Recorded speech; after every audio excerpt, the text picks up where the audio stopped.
Assalamualaikum warahmatullahi wabarakatuh. Innal hamdalillah nahmaduhu wa nasta'inuhu wa nastaghfiruh wa na'udzu billahi min shururi anfusina wa min sayyi'ati a'malina. May yahdihillahu fala mudilla lahu wa may yudlil fala hadiya lahu. Asyhadu an la ilaha illallah wa la syarika lahu wa asyhadu anna Muhammadan abduhu wa rasuluh. Allahumma shalli wa sallim wa barik ala Muhammadin wa ala alihi wa barik wa sallam ajma'in. Amma ba'd. Jamaah yang Ramadan, alhamdulillah kita selesai mengerjakan sholat tarawih berjamaah yang sering disebut juga sholat qiyamul Ramadan. Pada malam hari ini sedikit kita akan mengulas sebuah ayat dalam surah Al-Hijr ayat 99, di mana ayat itu berbunyi A'udzubillahi minasyaitonir rajim, Bismillahirrahmanirrahim, wa'bud rabbaka hatta ya'tiyaka yaqin. Dan sembahlah Tuhanmu sampai datang kepadamu yang diyakini. Pada kalimat ini Allah memerintahkan kita menyembah sholat. Menyembah itu sholat menemui sampai kita yakini. Apa yang kita yakini dalam beberapa tafsir dijelaskan dalam kitab Sahih Bukhari, dijelaskan yakin ini adalah tentang ajal, yaitu kematian. Namun secara huruf, ketika ada kalimat "A'bud rabbaka hatta ya'tiyakal yaqin", ayat ini berakhir dengan 3 huruf ya, qaf dan nun. Maka diperintahkan sholat adalah bagi orang-orang yang yakin. Yakin itu berarti kita harus mengetahui ajal atau kematian. Seperti apa kita bisa mengetahui ajal atau kematian? Ketika kita tidak sadar bahwasanya apa yang kita lakukan pada gerak kita tidak menyadari apa yang kita lihat yang ada pada mata kita, dan kita tidak menyadari pendengaran kita yang ada pada telinga kita.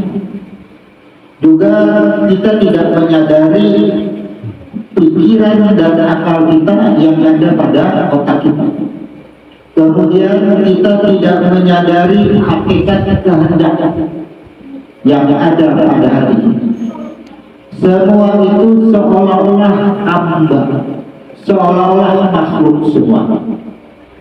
Maka ringkasnya, bagaimana bahwa kita yakin bahwa diri kita ini tidak hidup, karena diri kita ini asalnya tiada, kemudian diadakan, dan kemudian tiada. Jadi mudah ini apabila kita merasa mata kita melihat, maka lihatlah sebelum mayat. Apakah mayat tidak ada mata? Bahkan ada yang masih hidup tapi ia tidak melihat, padahal ia memiliki mata. Maka harus kita cari siapa yang melihat. Kemudian ketika tangan bergerak, misalnya di dalam sholat, ketika tangan mengangkat takbir Allahu Akbar, apa yang kita renungi? Ketika tangan bergerak ke atas mengangkat takbir, siapa yang mengangkat tangan tadi? Apakah tangan yang mengangkat ataukah ada yang membuat tangan kita ini terangkat. Kemudian di saat mengangkat takbir, maka lidah kita, lisan kita berkata Allahu Akbar.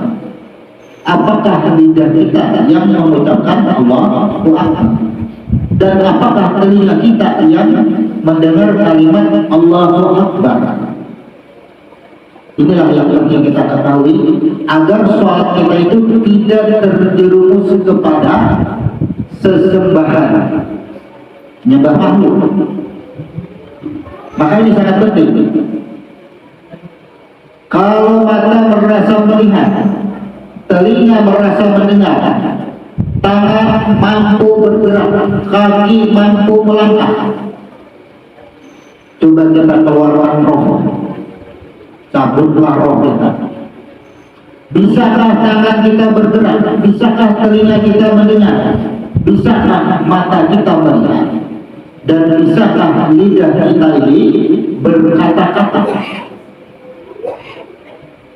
Disitulah kita tersentak dan sadar bahwa sesungguhnya kita tidak bisa berbuat apapun. Inilah yang sering disebut dengan bahasa la haula wala quwwata illa billah. Semua yang bergerak, semua yang mendengar, semua yang melihat, dan semua yang berkata-kata adalah karena adanya hayat yang disebut dengan roh.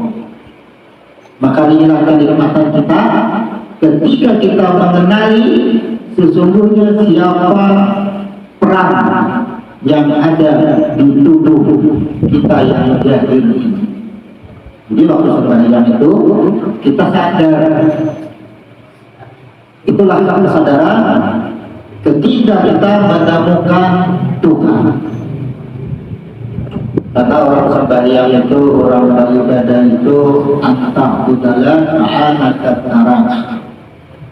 Orang yang beribadah itu seolah-olah yang melihat aku, kata Tuhan.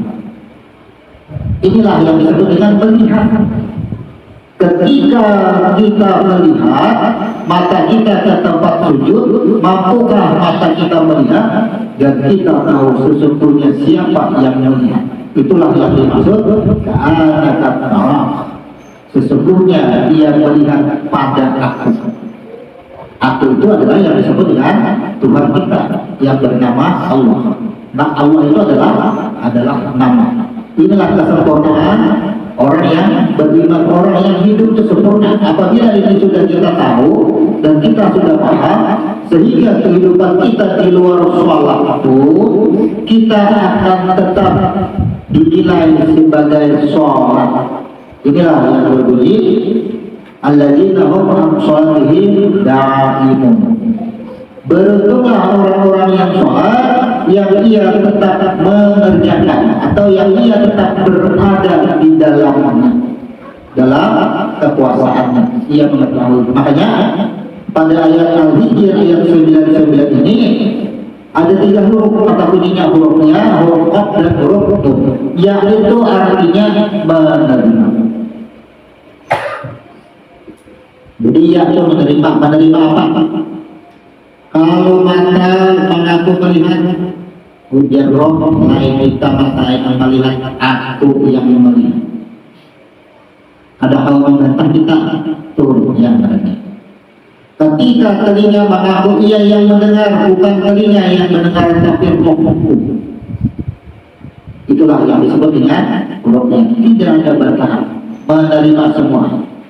Ketika takbir kita sholat ya. Jadi semua tidak terlepas daripada huruf ya. Inilah dalam surah Yasin disebut dengan ya insan, ya shin, wahai ini. Semua diri itu adalah menerima, tidak ada membantah kepada Tuhan.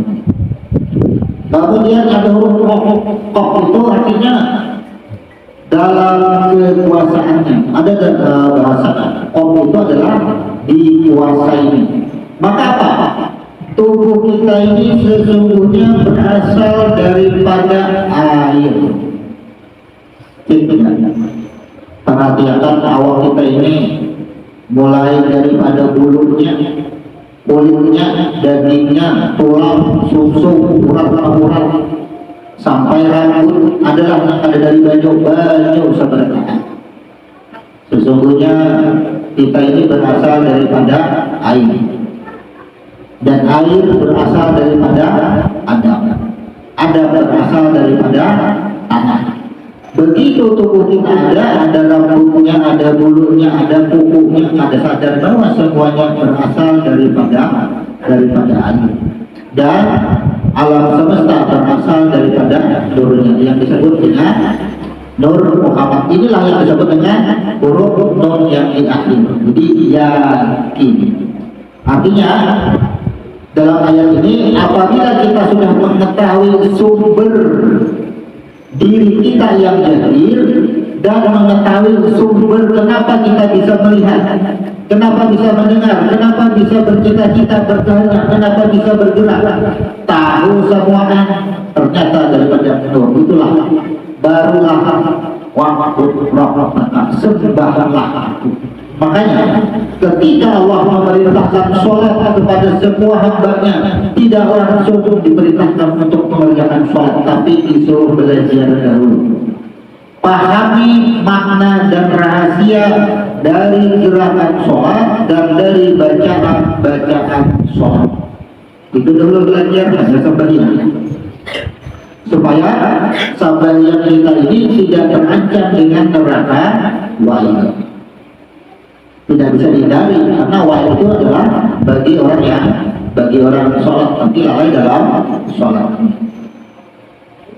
Jangan takut sholat karena diancam. Orang yang diancam itu bagi orang yang tidak belajar. Jadi kenapa disuruh belajar? Inilah, menuntut ilmu itu wajib. Nanti kita di akhir hayat kita akan menghadapi 4 sidang, 4 kasus. Yang pertama kasusnya adalah kita akan ditanya tentang sholat kita. Yang kedua kasusnya adalah kita akan ditanya tentang harta kita. Yang ketiga kita akan ditanya tentang umur kita. Jadi umur kita sampai di Ramadan ini, adakah pernah duduk di majelis ilmu? Adakah umur kita ini digunakan untuk menuntut ilmu agama? Kemudian yang terakhir, kita akan berhadapan dengan kasus ilmu. Setiap amal kita akan ditanya ilmunya.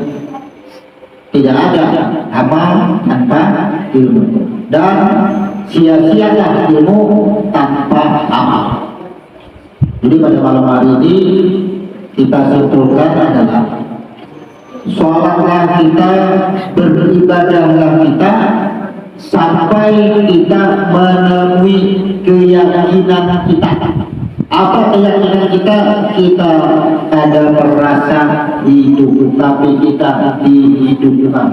Apa yang membuat kita hidup? Al-hayat yang disebut dengan roh. Yang ada pada diri kita disebut dengan nyawa.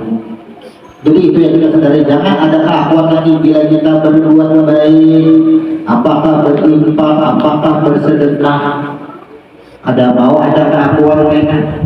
Karena yang menggerakkan rohnya juga, bukan karena kemampuan tangan kita, bukan karena kita berduit, sehingga kita bisa berinfak, bersedekah, menolong orang, bukan karena kita berduit, tapi karena digerakkan. Maka dialah semuanya. Jadi kuncinya dalam hidup ini, jangan sekali-kali kita itu merasa hidup. Merasa hidup sama dengan adanya keakuan diri. Ketika ada keakuan diri, inilah yang disebut dengan kesombongan. Kesombongan dimiliki oleh jin. Makanya orang naik haji nantinya akan ada jamarat. Jamarat itu melontar itu manawang apa? Yang pertama gula, yang kedua ustaz, yang ketiga akabah. Apabila itu karena tubuhnya paling ganas disebut dengan tubuh jin. Jin melambangkan kesombongan. Kalau ular itu disebut dengan iblis. Iblis itu sifatnya hasad. Orang hasad itu melihat orang sakit hati, tidak sakit hati, lalu membawai orang supaya membenci, itu hasad namanya. Kalau musta itu disebut dengan simbol syaitan, yaitu gawiannya. Melihat orang rasanya sakit hati, iblis, lalu membawai orang supaya membenci, itu syaitan. Makanya orang haji itu disempurnakan dengan menghapus daripada 3 sifat. 3 sifat itu ada karena kita merasa adanya keakuan rasa hidup. Makanya Al-Hijr diletakkan pada surah pada ayat 99. 99 itu pada lagi dan nomornya itu artinya paling atas. Demikian forum pada malam hari ini kita tutup. Subhanallah wa bihamdika asyhadu an la ilaha illa anta astaghfiruka wa atubu ilaik. Assalamualaikum warahmatullahi wabarakatuh.